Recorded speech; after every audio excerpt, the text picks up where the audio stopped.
RTI Live News. Ask for right. RTI live news కి స్వాగతం. మహారాష్ట్ర సిరంచ తాలూకా రేగుంట గ్రామానికి చెందిన గడపల్లి సాయి అనే యువకుడు నాగపూర్ నుండి స్వగ్రామానికి వెళ్తుండగా అతని MH33 AC 3555 నంబర్ గల స్కార్పియో వాహనంలో 1,90,000 నగదు లభ్యమైంది. ఆ మొత్తానికి సంబంధించి ఎటువంటి రసీదు ఆధారాలు చూపించలేకపోవడంతో మండల tahsildar T Raghavendrarao, police SI Rajender ఆధ్వర్యంలో నగదు సీజ్ చేయబడింది.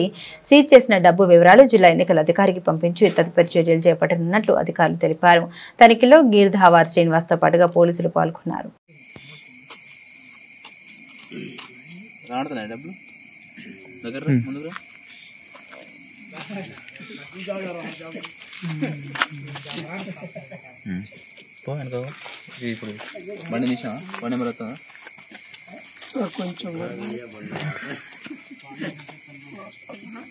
ఓకేనా?